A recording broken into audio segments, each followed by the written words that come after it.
पूजा घर में 3 चीजों का रखना होता है, अशुभ धन का हो जाता है नाश, माँ लक्ष्मी ऐसे घर का कर देती है त्याग। इसी के साथ इस वीडियो में हम जानेंगे उन 3 विशेष चीजों के बारे में जिनका पूजा घर में होना है बेहद आवश्यक।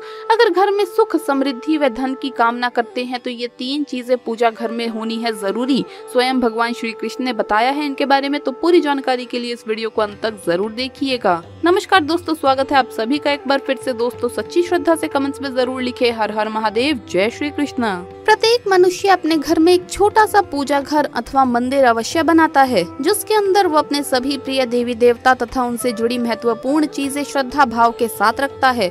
वो अपने मंदिरों में देवी देवताओं की तस्वीरें, पूजा पाठ का सामान इत्यादि चीजों को भी रख देते हैं। परंतु हमारे शास्त्रों में मंदिर के अंदर कुछ चीजें रखना जितना फलदायक होता है, उतना ही कुछ चीजों का रखना अमंगल और अशुभ होता है। ये कुछ वस्तुएं ऐसी है जिनसे घर में नकारात्मकता बनी रहती है और लड़ाई झगड़े, कलेश और नुकसान ही नुकसान होता है। आज हम जानेंगे ऐसी ही अशुभ चीजों के बारे में जिन्हें कई लोग जाने अनजाने में घर के मंदिर में रख देते हैं। अगर आपके भी मंदिर में ऐसी चीजें रखी हुई है तो उन्हें तुरंत वहां से हटाकर किसी दूसरे स्थान पर रख दें, लेकिन पूजा घर में भूल से भी ना रखें। लोग ऐसा इसलिए करते हैं क्योंकि उन्हें लगता है कि ये चीजें धार्मिक है और इनकी भी पूजा की जानी चाहिए। भगवान श्री कृष्ण कहते हैं कि कलयुग में मनुष्य कुछ अशुद्ध चीजों को धार्मिक मानकर उनकी पूजा करेगा, जिसे शास्त्रों में वर्जित माना गया है। भगवान श्री कृष्ण ने इसकी भविष्यवाणी पहले ही की हुई थी कि कलयुग में मनुष्य अधार्मिक और अशुभ चीजों की भी पूजा करेगा। तो चलिए जान लेते हैं हमें हमारे पूजा घर में कौन सी चीजें रखनी चाहिए और कौन सी नहीं। दोस्तों आगे बढ़ने से पहले आपसे रिक्वेस्ट है कि वीडियो को लाइक कर अपने दोस्तों के साथ शेयर करें, और अगर आपने अभी तक चैनल को सब्सक्राइब नहीं किया है तो सब्सक्राइब करके बेल आइकन जरूर प्रेस कर लें। दोस्तों सबसे पहली बात, दीपक और धूप दान। दोस्तों भारत की परंपरा मिट्टी से जुड़ी हुई है, इसीलिए मंदिर में पारंपरिक मिट्टी का दीपक अवश्य होना चाहिए। अगर आप मिट्टी का दीपक नहीं रख सकते हैं तो धातु के दीपक का उपयोग करें। अगर भगवान में आपकी आस्था ज्यादा हो तो आप उपला रखकर गुड़ और घी का धूप भी दे सकते हैं। ऐसा करने से घर में सुख शांति बनी रहती है। दूसरी चीज है स्वास्तिक। घर के मंदिर में स्वास्तिक अवश्य होना चाहिए, या तो आप इसे रोली से बना लें, क्योंकि स्वास्तिक आपके घर की शक्ति, सौभाग्य, समृद्धि और शुभता का प्रतीक माना जाता है। यही मुख्य कारण है कि कोई भी शुभ कार्य करने से पहले स्वास्तिक का चिन्ह अवश्य बनाया जाता है। तीसरी चीज है कलश। भगवान श्री कृष्ण कहते हैं कलश सुख और समृद्धि का प्रतीक है। अपने मंदिर में रोली कुमकुम से स्वास्तिक बनाकर उस पर ये मंगल कलश अवश्य रखें। ऐसा करने से घर में सदैव समृद्धि बनी रहती है और ऐश्वर्य की प्राप्ति होती है। चौथी चीज है शंख। बहुत ही कम लोग जानते हैं कि शंख की उत्पत्ति समुद्र मंथन के 14 रत्नों के साथ हुई थी। इसी कारण से शंख माँ लक्ष्मी को अत्यंत प्रिय है। शंख की ध्वनि से सकारात्मक ऊर्जा का भी संचार होता है, इसीलिए मंदिर में शंख अवश्य होना चाहिए। शंख की घर में उपस्थिति से माँ लक्ष्मी भी प्रसन्न होती है और उस घर में कभी भी धन की कमी महसूस नहीं होती। पांचवी चीज है घंटी। मंदिर में आपने घंटी अवश्य देखी होगी, क्योंकि घंटी को शुभ माना जाता है। इसीलिए जिस घर के मंदिर में घंटी की आवाज होती है वहाँ का वातावरण शुद्ध और पवित्र बनता है। जिस घर में पूजा के दौरान घंटी बजाई जाती है उस घर के आसपास की सभी नकारात्मक शक्तियां दूर हो जाती है और साथ ही सुख समृद्धि के द्वार खुलने लगते हैं। तो दोस्तों ये है वो वस्तुएं जिन्हें घर के मंदिर में जरूर रखना चाहिए। आइए अब जान लेते हैं कि घर के मंदिर में कौन सी चीजें कभी भी नहीं रखनी चाहिए। सबसे पहली बात, गणेश जी की विषम संख्या में मूर्ति। दोस्तों पूजा घर में कभी भी गणेश जी की मूर्ति 1, 3 अथवा 5 ऐसी विषम संख्या में ना रखें। अपने मंदिर में गणेश जी की केवल 2 मूर्तियां रखें, इसे शुभ माना जाता है। अगर आप अपने मंगल की कामना करते हैं तो गणेश जी की मूर्ति मुख्य द्वार पर अंदर की तरफ मुख करके लगा लें।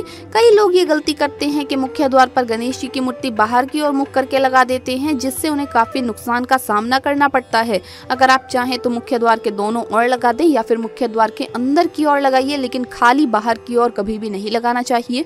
दूसरी चीज, टूटे हुए चावल। अपने मंदिर में कभी भी टूटे हुए चावल ना रखें। इसके साथ ही पुराने चढ़ाए हुए चावल अधिक समय तक ना रखें, ये नकारात्मक ऊर्जा फैलाते हैं। ये बात भी ध्यान रहे कि आप मंदिर में रखने वाले चावलों का इस्तेमाल हल्दी में भिगोकर ही करें, इससे अधिक शुभ परिणाम मिलेंगे। तीसरी चीज है पूर्वजों की तस्वीर। अगर आपके घर के मंदिर में आपने पूर्वजों की तस्वीर रखी हुई है तो उसे तुरंत वहां से हटा दें, क्योंकि वास्तुशास्त्र में पूजा घर में मृत परिजनों की तस्वीरें रखना अशुभ माना जाता है।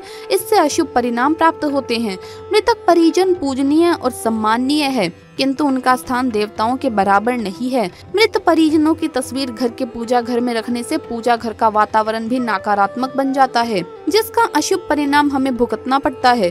कई लोग साधु संतों की मूर्तियां अथवा साधु संतों की तस्वीरें भी पूजा घर में रख देते हैं, लेकिन ऐसा करना अशुभ माना जाता है। अगर आप किसी साधु संत को मानते हैं तो उनकी तस्वीर दीवार पर लगा सकते हैं, लेकिन पूजा घर में भूल से भी ना रखें। भैरव जी और शनिदेव की मूर्ति।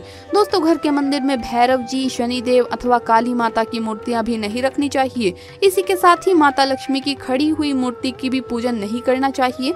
माता लक्ष्मी सदैव ही बैठी हुई मुद्रा में होनी चाहिए, तो इस प्रकार से हमें पूजा घर में इन मूर्तियों को नहीं रखना चाहिए। आइए अब जानते हैं उन विशेष वस्तुओं के बारे में जो आपके पूजा घर में जरूर होनी चाहिए। इन चीजों के पूजा घर में होने से घर में होती है धन की वर्षा, माँ लक्ष्मी करती है ऐसे घर में स्थायी रूप से वास। दोस्तों, पहली चीज है गंगा जल। हमारे शास्त्रों में गंगा जल को अत्यंत पवित्र माना गया है, इसीलिए पूजा घर में गंगा जल का होना अत्यंत आवश्यक है।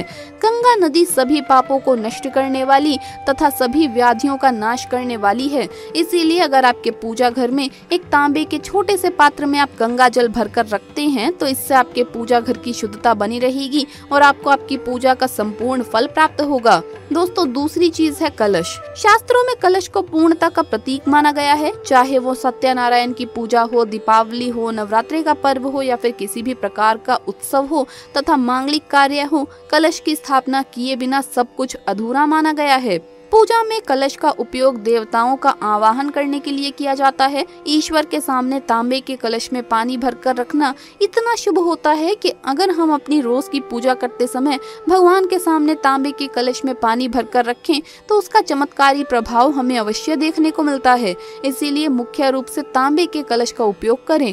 पूजा में अगर किसी सामग्री की कमी रह जाए तो परेशान ना हो या पूजा बीच में ना छोड़ें। ऐसे में भगवान को चावल और फूल चढ़ाइए और मन में ही उस चीज का ध्यान करें। प्लास्टिक की बोतल में या किसी भी अपवित्र धातु के बर्तन में गंगा जल कभी भी नहीं रखना चाहिए। अपवित्र धातु जैसे एल्यूमिनियम और लोहे से बने बर्तन, गंगा जल तांबे के बर्तन में रखना शुभ रहता है।